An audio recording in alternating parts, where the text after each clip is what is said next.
परमात्मा बंदी छोड़ कहते हैं भाई भक्ति करा करो गणी गणी। और ये समय ये दाव फिर नहीं लगेगा। मनुष्य जीवन की प्राप्ति ऊपर से वो सही भक्ति मंत्र भक्ति की साधना प्राप्त होना, ये एक दाव लगे आपका। और पाछे फिर पछताओगे जब चला चली हो जाए, मरते नोकेंगे ठाओ ठाओ। चलो आज से 600 वर्ष पहले 550 वर्ष पहले परमात्मा जब अपनी महिमा आप सुनाया करते थे, इन नकली अज्ञानी गुरुओं ने हमसे दूर रखा और परमात्मा के बारे में ऊट पटांग बातें बना करके हमें ही अपने परमात्मा का शत्रु बना दिया। 600 वर्ष पहले परमात्मा ने क्या बताया था? परमेश्वर कबीर जी ने बताया था कि ये तीनों देवा ब्रह्मा विष्णु महेश जी, ये रजगुण ब्रह्मा जी हैं, सतगुण विष्णु जी, तमगुण शिव जी। इनकी भक्ति करने से मोक्ष नहीं होता, जन्म मृत्यु समाप्त नहीं होती। किसी भी कर्म का, कोई भी पाप के प्रारब्ध में जो पाप कर्म है उसका नाश ये ब्रह्मा विष्णु महेश नहीं कर सकते। ब्रह्मा जी, विष्णु जी, शिव जी, ये तीनों नाशवान हैं। परमात्मा कहा करते कि दुर्गा इनकी माता है। ज्योति निरंजन ये सरपुरुष जिसने गीता जी का ज्ञान दिया, जिसे ब्रह्म भी कहते हैं, काल भी कहते हैं, ज्योति निरंजन भी कहते हैं, ये इनका पिता है। और ये चातुर लोग कहा करते थे कबीर जी झूठ बोलते हैं, ब्रह्मा विष्णु महेश का कोई माता पिता नहीं है, ये स्वयं ही स्वयंभू हैं, सर्वेश्वर हैं, महेश्वर हैं, मृत्युंजय हैं, कालज्ञ हैं और यही पूजा के योग्य हैं इन्हीं प्रभुओं की। क्योंकि ब्रह्मा जी की भक्ति पर पूजा पर तो बैन लगा रखा था कि उसकी पूजा नहीं करनी। अब दो भगवान बच गए शेष, सतगुण विष्णु जी और तमगुण शिव जी। इनकी भक्ति और दुर्गा की भक्ति, इन तीनों देवताओं की, और फिर जो और आगे हमें बता दिया पितृ पूजा और इस तरह के भैरव भूत बेतालों की पूजाएं, ये और शुरू करवा दी। जबकि ये स्वयं स्वीकार करते हैं कि इन पूजाओं से मोक्ष नहीं होता। प्रारब्ध का जो क्रम है, संस्कार है, आप पर आपत्ति कोई आने वाली है तो ब्रह्मा विष्णु महेश उसको दूर नहीं कर सकते, वो बचाव नहीं कर सकते, क्योंकि ये स्वयं भी अपने प्रारब्ध के पाप कर्म को टाल नहीं सके, भोगना ही पड़ा। उदाहरण के तौर पर जैसे श्री विष्णु जी को नारद मुनि जी ने श्राप दिया था, किस समय, जिस समय नारद जी विवाह कराना चाहते थे और एक सुंदर लड़की, राजा की लड़की का स्वयंवर हो रहा था। नारद जी ने सोचा था कि मैं इतना हैंडसम नहीं हूं, हो सकता है मुझे लड़की पसंद ना करे, लेकिन शादी का डिटर्मिनेशन करड़ा कर लिया, अवश्य ब्याह करवाऊंगा। जबकि हफ्ते पहले न्यू कहा था कि मैंने माया जीत ली, मैं अब इंद्रियों के वश नहीं रहा, क्योंकि मैंने बहुत दिन तक तपस्या करके अपने आप साध लिया है।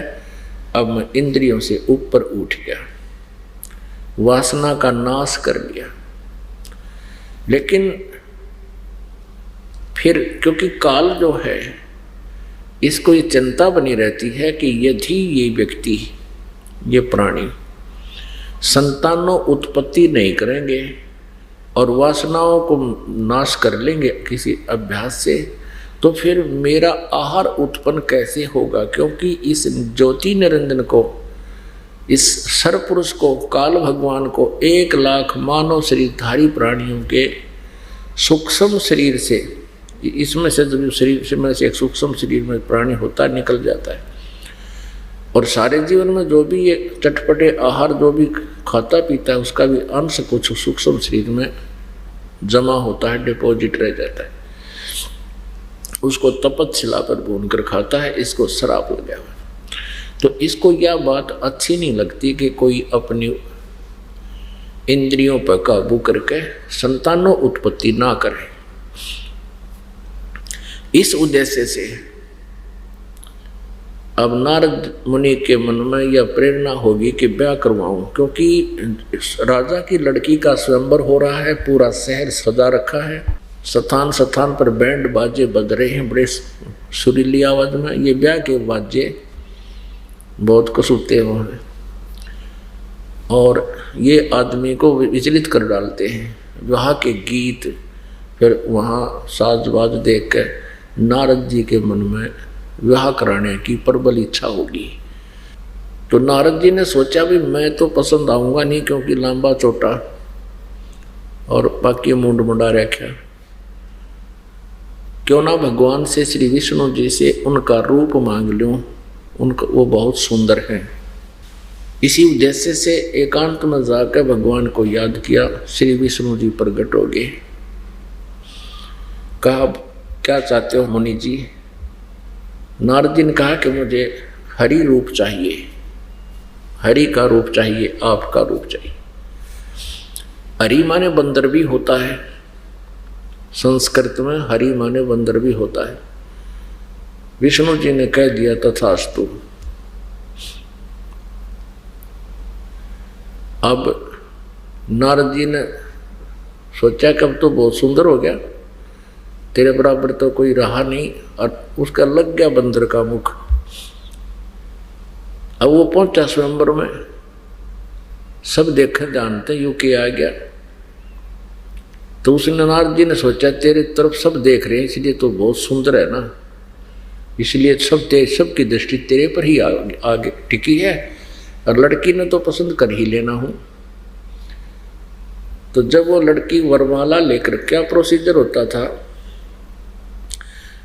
एक पंक्ति में, राउंड ऐसे पंक्ति में राजा लोग बैठ जाते थे जो उस लड़की के लिए आते थे विवाह कराने के लिए, और लड़की को स्वतंत्रता होती थी, वो जिसको चाहे उसको चुन लेती थी। स्वयंवर का अर्थ होता स्वयं अपना पति को चुनना।